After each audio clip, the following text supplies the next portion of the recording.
Hello and welcome to Spread Book Joy. I'm going to talk to you about my top books of 2020. I'm Jack, I'm a primary school teacher, and this is my channel where I recommend great books for home or school. But my top 2020 books are going to include some adult fiction and non-fiction as well, because I just thought I'm going to talk to you about all the books I really loved this year. So first up, let's talk about middle grade. So my books are going to be in no particular order. The first one I'm going to talk to you about is A Kind of Spark by Elle McNichol. I love this book. If I had to pick a favourite middle grade book this year, this might well be it. It's a wonderful book. It's contemporary school setting. It's for ages 9+, and it's all about a girl called Addie who is autistic, and she lives in a small village in Scotland. She has two older sisters who are twins, and one is also autistic. And the author, Elle McNichol, is herself autistic, so it's a real own voices story. So she's one of the best representations I've ever read of an autistic child, of how it is to be neurodivergent in a neurotypical world. So I loved Addie. I loved all the characters in it. Addie is having problems at school. She's being bullied by a girl, but also by a teacher and an ex-best friend. So she is obsessed with sharks. She absolutely loves them. And one of the things they're learning about in school when she starts back for, I think she's supposed to be 13, one of the things they're learning about is witch trials, and there are a lot of witch trials in Scotland, and the village that she lives in, they had persecuted and executed some women illegally who were accused of witchcraft just because they were slightly different. Addie obviously identifies massively with this, and she seeks to campaign to have them memorialised. And I just love this book. I can't go on highly enough about it, but I don't want to spend too long on every book. But A Kind of Spark is very special. Elle McNichol, I can't wait for her next book. This is her debut. She's got another book coming out, which is I think in January or February, which I'm really excited about. I can't remember what it's called, but I will link it in the description box below alongside the link for this. My next middle grade book is selection is Black and British by David Olusoga. He is one of Britain's leading historians, particularly on Black British history. He wrote a book called Black and British for adults, which was about the hidden history of Black people in Britain throughout the ages, and he was requested to write something for children. So there are shockingly I can't think of anything that is as in-depth about the history of Black people in Britain as this for primary school children. When we have Black History Month, a lot of the Black history books that I find out there are based on American Black political leaders or American civil rights figures. So this is a breath of fresh air for the British primary classroom, and I think it should be in every classroom. I read it in one sitting because I just couldn't put it down. It's really well written, it's full of amazing facts, and it's a real eye-opener, and it's a real start on that journey to try and acknowledge the history of Black people in Britain, which goes right back to Romans. So really important book, one of my favourites. I would definitely reread it at some point. I'm going to read the adult version of Black and British because obviously I should. I love this so much. I can't wait to get more in depth and read the adult version. And yeah, Black and British, if you haven't got it in your classroom and you're a primary school teacher in the UK, do it. Really important. This isn't a 2020 publication, but it's one of the books that I read in 2020 that I absolutely adored. It's The 1,000-Year-Old Boy by Ross Welford. It's all about a child called Alfie Monk who is 1,000 years old. He's been I think he's supposed to be 12. Sort of his appearance is 12 years old, but he's been 12 years old for 1,000 years, and he is discovered by a boy called Aidan who's just moved house, and Aidan and his new neighbour Roxy discover Alfie and his mother living in the woods, and Roxy thinks that Alfie's mum is a witch, so they're spying on them one day and they get caught, and they become friends with Alfie. Then there's a series of tragic circumstances, and Alfie is in danger of being revealed to the world and people finding out about him, because he spent his whole life, his whole 1,000 years, wishing he could have a friend, but every time he makes a friend they grow up and grow older and he doesn't. And so the last 40 years or so he's not made any friends, and his mum and him have hidden away until Aidan turns up. So there's a lot of, it's a brilliantly written book. It's really accessible. I couldn't put it down. It's told from two perspectives, from Aidan's and Alfie's, and just wonderfully written, humorous but full of heart. But Aidan and Roxy also have some issues that they're trying to work through, and yeah, it's fantastic. And if people think they want to live forever, this book kind of talks about why that may not be a good thing. But Ross Welford, really exciting author, really high concept work. I've got Time Travelling with My Hamster, which is another one of his books, and he's got a great book due out in 2021, which I cannot wait to read. So this I loved. On to picture books now, and no surprises for some people, I imagine, but Oliver Jeffers' What We'll Build, which came out in, I think, November or October, and it follows on from his hugely successful book Here We Are, which was a sort of welcome to the world book when his daughter was born. So this again is dedicated to his daughter, and if you look at the picture of Oliver Jeffers inside, it's him and his daughter, and the characters in here are like this. So a father and a daughter decide to build some things together, and what do they need to build their life and their future together, and it's absolutely beautiful. Just a quick flick inside. My light might be shining off the pages a little bit, but I love this. This is my favourite image in the whole thing. So it starts off, what shall we build, you and I, and you've got this wonderful picture of the father's hands and the daughter's hands next to each other, and I just think it was just so poignant, an image of parenthood. At the very end you see her hand in his, but they're just absolutely beautiful pictures. Of course it's Oliver Jeffers, but he always manages to make books which are about, I mean, this book is about the relationship between a father and his daughter, but it's between parents and children.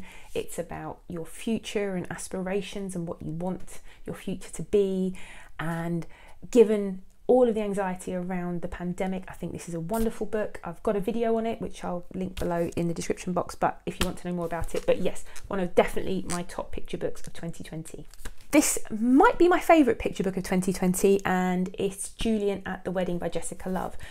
The first book, Julian is a Mermaid by Jessica Love, was a smash hit, and it followed Julian, who is a little boy who was going home with his grandma and saw some ladies dressed up to carnival, and he wants to dress up as a mermaid.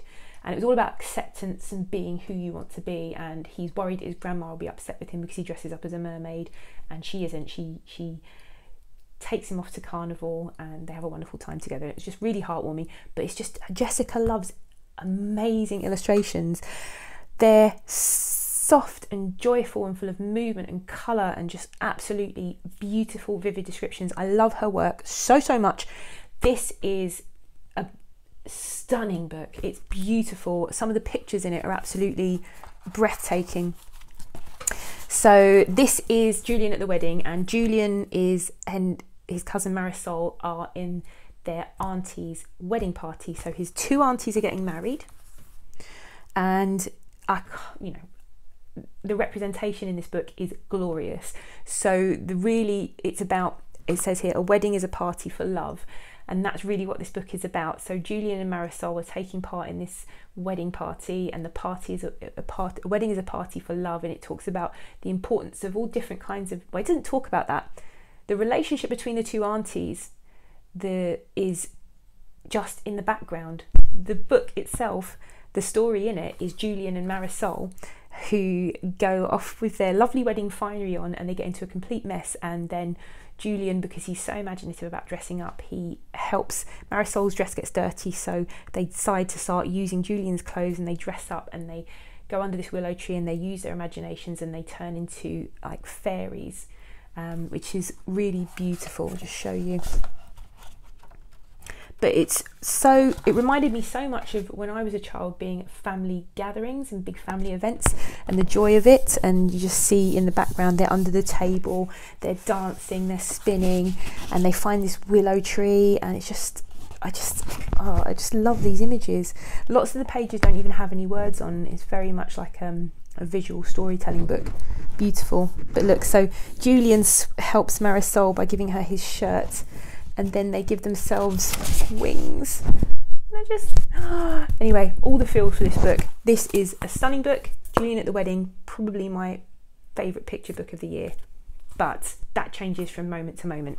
Another picture book I've loved, which I'll put up on the screen right now, but I don't have to hand, is The Littlest Yak by Lou Fraser and Kate Hindley. It's all about Gertie, a tiny little yak who wants to grow up and wants to be big because she's sick of being the tiniest one. And it's all about that feeling that children have of wanting to grow up.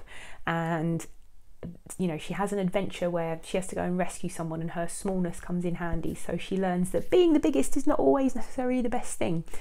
It's humorous, the illustrations are just gorgeous and fun, and it's a really lovely book, very wintry looking, so a lot of people make it it's a nice Christmas book, but I think it's a good anytime book, and I'm really looking forward to seeing more of Gertie as a character. Brilliant book, lovely.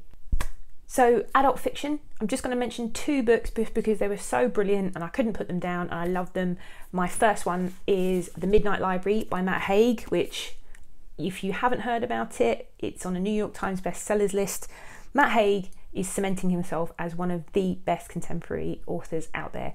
I first discovered him through his work on his non-fiction book Reasons to Stay Alive, which was about his depression, and it's so amazing. It's just a wonderful, wonderful read. If you suffer with anxiety or depression yourself, or want to know what that experience is like, it's a great book. It's not a depressing book. The first few chapters of it, I found it a difficult read because I could relate to so much of it. It kind of felt a bit too real initially, but as the book goes on, it's full of wise words and hope and amazing ways to think about life, and it's a really wonderful book. But The Midnight Library is his latest adult fiction. He's prolific. He's got adult fiction, he's got adult non-fiction, he's got children's books. His book A Boy Called Christmas has just been made into a film. The trailer is out now, and it's his book from the previous, it was last year or the year before, How to Stop Time, is currently being made into a film, I believe, with Benedict Cumberbatch, but he is now about to hit the big time, and The Midnight Library is his latest book. I couldn't wait for it to come out. I pre-ordered it and got it released. I've got a signed copy as well, which I'm really excited about, and it's all about a woman called Nora, and Nora she doesn't want to live anymore, so she has decided to take her own life, and she's hovering between life and death, and she finds herself in this huge library, and in the library she is told every book in every shelf is a different choice in a different life she could have led if she'd made different choices. So she is told that she can keep opening books and going into those lives and sampling them until she finds the one she wants. So she gets to find out what would have happened if she'd stayed in this band, or what would have happened if she'd married her long-term boyfriend, what would have happened if this, if that. And it's all about the choices we make in life and whether they would have made us happier, or whether, you know, it's about what's inside that makes us happy, or what externally the choices that we made. Yeah, it's a wonderful book. Like, I keep saying wonderful, apologies, it's my word of the year obviously, but Midnight Library, I couldn't put it down. It's heartwarming, it's heart-wrenching, it's touching, and it's an easy read, really good, great concept, and Matt Haig's always full of wonderful words of wisdom, so definitely read this. It's really worthwhile. It's a worthwhile read. My other favourite adult fiction read this year, which I haven't got to hand because it was on Kindle, but I'll put a picture up here, was My Sister the Serial Killer by Oyinkan Braithwaite, who is a Nigerian author, and I couldn't put this book down. Honestly, she has written a really good, it's a good thriller, but it's a really good exploration. It's very dark and humorous as well. It's like, you don't get many female serial killers written about in books, and you know, in real life serial killers tend to be men, not women, but it's set in Nigeria. We meet the main character Korede when she's getting a phone call from her sister Ayula, and Ayula has just killed another man, and in the first chapter we discover it's the third man she's killed, and Korede says that makes her a serial killer.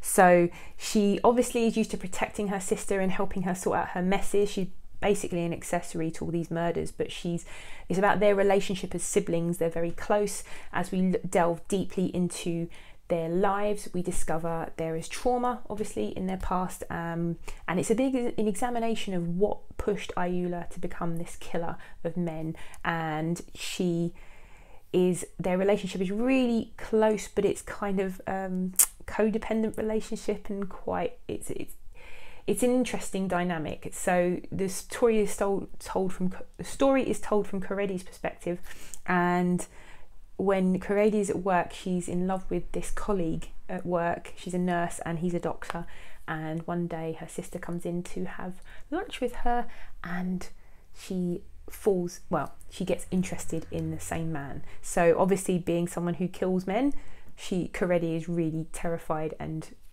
that's the sort of premise for the start of the story. So I'm not giving away any spoilers that are not in the blurb there. At least I hope I'm not. But it's a fantastic book. I couldn't put it down. And again, it's more than just a clever twist on the serial killer genre. It is an exploration of sort of a really, the treatment of women in a really patriarchal society, and trauma and relationships between siblings. So not just a really good read, as in like a beach read, because it is that type of read, but it's a bit deeper than that. So I can't wait to read more from her. She's a great author. So 2 adult non-fiction books I want to recommend, and this one is really important. I think I should do a video on this on its own. I have got a blog post on it and extensive reading notes that I took whilst reading it, which are available on my website, which I'll link in the description box. But it's Wish We Knew What to Say by Dr. Pragya Agarwal. I hope I'm pronouncing that correctly.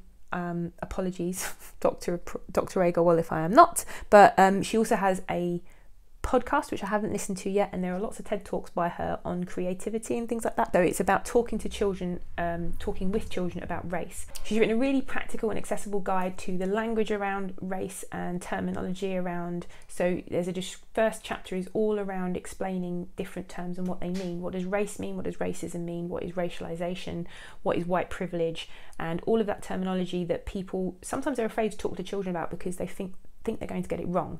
So she gives her her take on things in the latest research around what racism does to children and the impact it has, and it has an impact on children even before they are born.